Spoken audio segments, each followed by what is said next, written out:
So the team with the best record in the regular season loses home court advantage in the first game in the second round of the playoffs. Chris Miles here with Derek Fisher, Caron Butler. Boston, only one word to describe this game for them. Impressive on the defensive end and on offense. They just took control. They were, I think, more prepared for the moment in terms of game one, Eastern Conference semis, understanding the expectations, managing your emotions. They played with less tension than the Bucks did, and you saw that right from the start. I totally agree. Look, they had a game plan on how they was going to slow down the Milwaukee Bucks, Giannis, and they did a remarkable job of just making sure that he didn't have no real estate to operate with, and they wasn't knocking down shots. Look, they was under 35% for field goal. Like that is glaring, at home, game one. Well, their strength is scoring in the paint, right? Giannis averages 17.5 points per game in the paint. He only had 8. Wow. So just the way that they defended him, why were they so successful? Well, I thought they threw a lot of activity at him, and I think the game ball goes, in my eyes, to Al Horford. Thought he did a remarkable job of just being available, him, Baines, big bodies, able to be mobile on the defensive end of the floor. But they did it by committee. Everyone was on the string. They bought into the concept, the game plan, and they did a remarkable job of slowing down the ball club. Well, if you say a game ball going 81, I would have to agree with Al Horford in this particular case. If you look at what he did in the first round, you kind of wondered, okay, is there an issue with him? He shot 36% from the floor, averaged just 11 points. You think maybe he's not going to have a good series against the Bucks. Well, resoundingly great in this first game. 20 points, 11 rebounds, efficient from the field as well. What did he do to get involved in the offense so well in game one?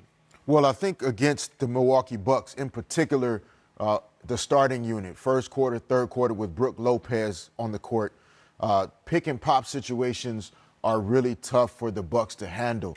Lopez is a really big body, loves to control the painted area, but as you start to see here on penetration, Lopez's inability to close quickly, back to Horford on those pick and pop opportunities, really caused some issues today.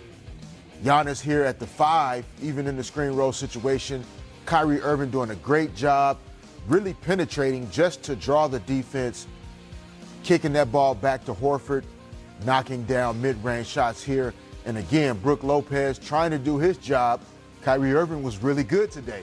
So you understand why stop the ball first.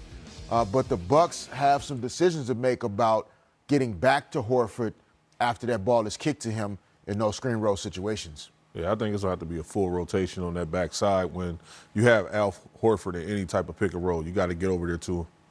Here's Brad Stevens, who started Marcus Morris and plugged him in that starting lineup. Looks like it paid off for him. Questions for Coach?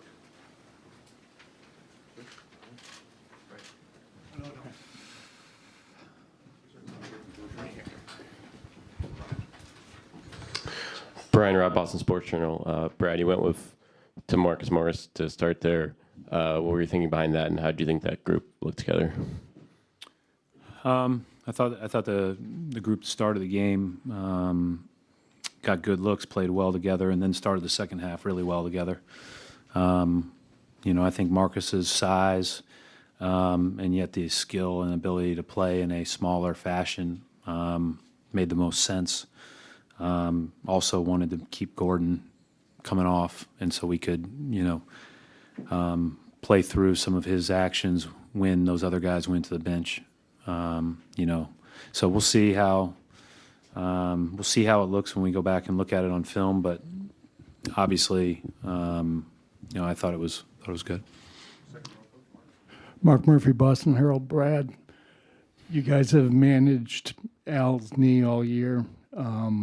He's talked about how this gives him a little longevity this time of year. Can you talk about his two-way performance and just how fresh he seems to be? Yeah, we've said all year you can't overstate Al Horford's importance to our team. It's just, obviously the numbers back that up, but just his ability to stretch the floor against size and post smalls, and then also on the other end be very versatile defensively. I thought we tried to guard Giannis as hard as we could.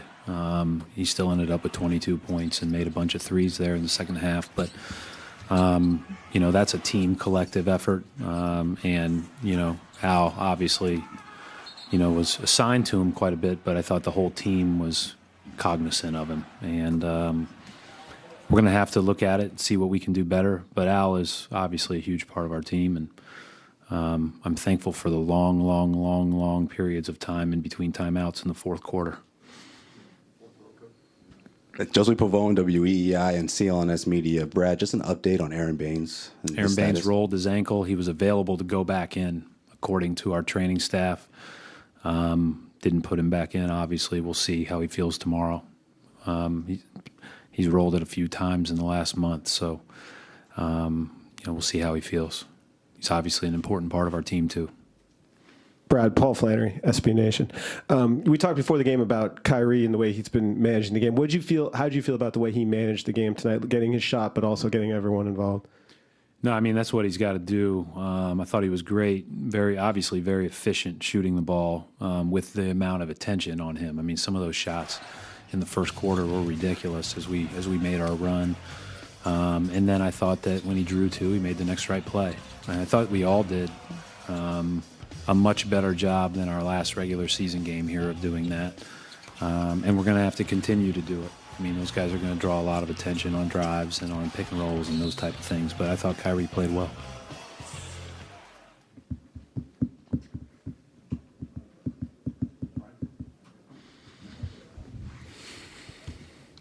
Brian Robb, Boston Sports Journal. Brad, you guys have talked, all year long. You guys have had troubled times of adversity during games.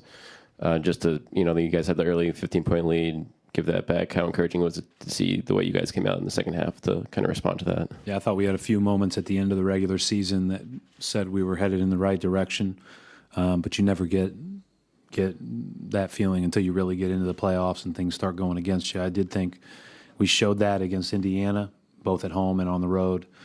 And it was encouraging today because, I mean, this game, in game one that we played Milwaukee this year, we were up 15 in the fourth, and by 10 minutes in the fourth, it was a 2-point game. Like, you just, any little, let up, and they just take advantage of it. And not even sometimes a let up. Sometimes you just miss a couple of open shots, and they take advantage of it.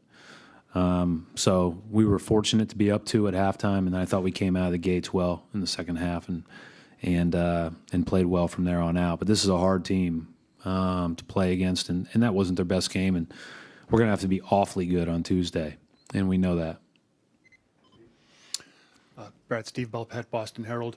The way you guys collapsed defensively, was that by design or just reaction of guys? Obviously, without getting too far into it, you have to pay that guy a lot of attention when he's driving the ball. And you have to get back out the shooters. So how's that for a non-committal answer?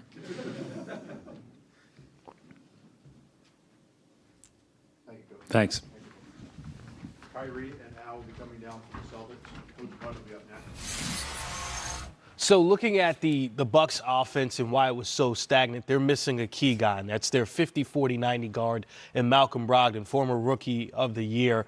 He'll be reevaluated after Game 2. How obvious was it in this Game 1 how much they miss him in that lineup? It was super glaring, and me and Fish was just talking about it off camera, where you have a situation where Eric Bledsoe, he's playing remarkably well in these playoffs, but at the same time, how efficient can he be next to Giannis once the floor shrinks and you take away that real estate? And you need somebody out there to be able to facilitate and be able to knock down perimeter shots, and that's your guy, Malcolm Brogdon.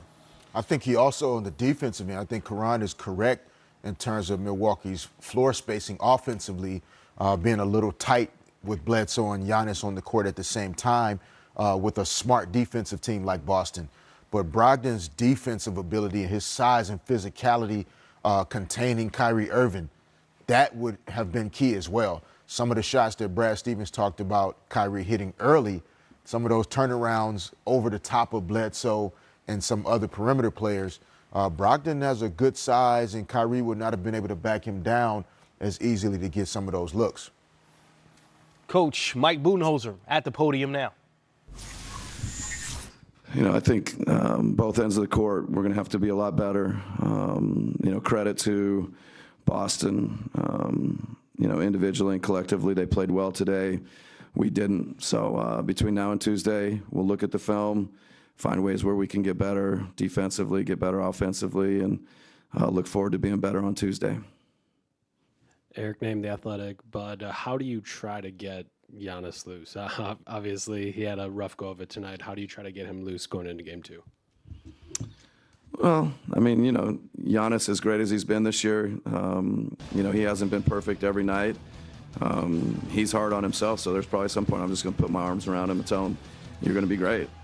He's been so good so many nights. I think, again, credit to Boston. They're doing some things well.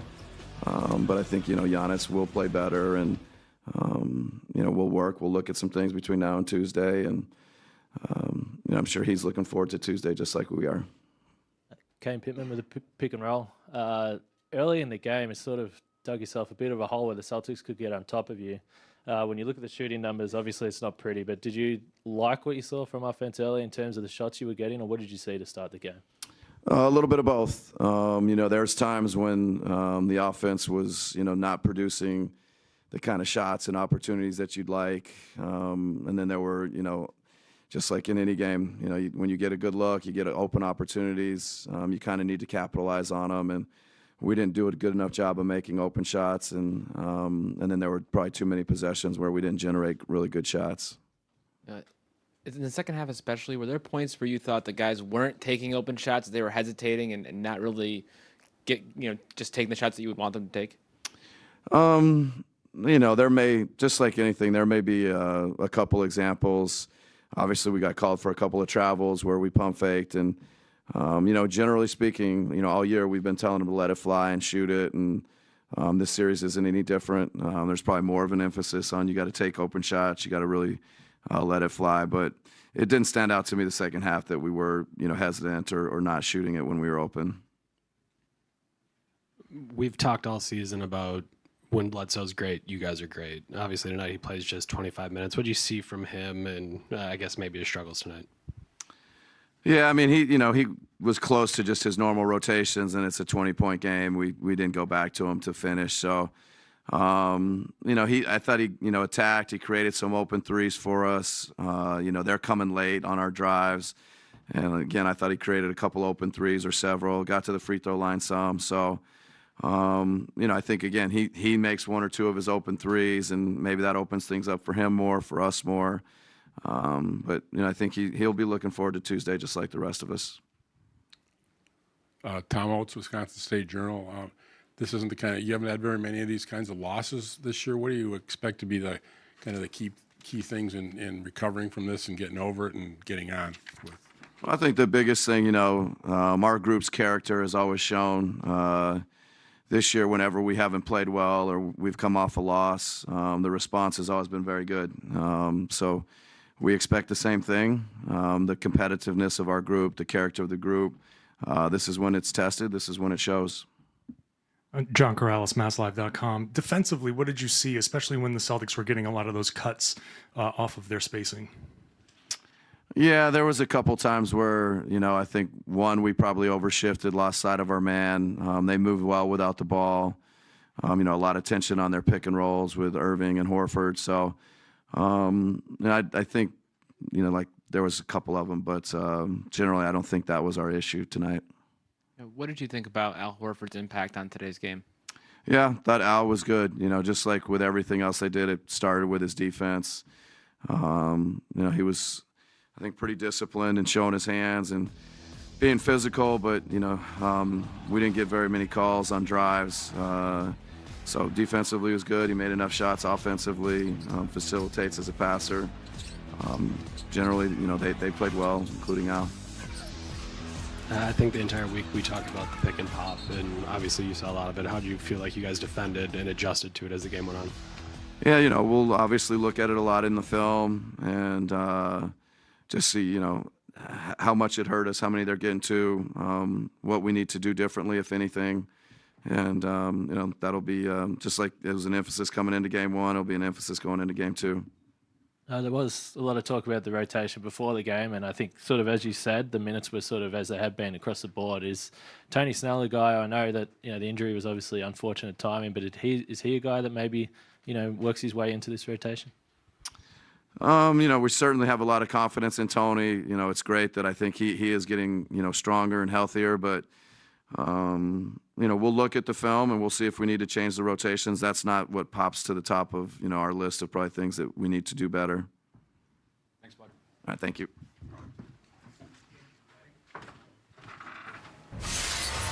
Kyrie Irving with an impressive Game 1 performance, 26 points, 11 assists, 7 rebounds for the Boston Celtics, who win big 112-90. We'll continue to give you player interviews next on Game Time Live.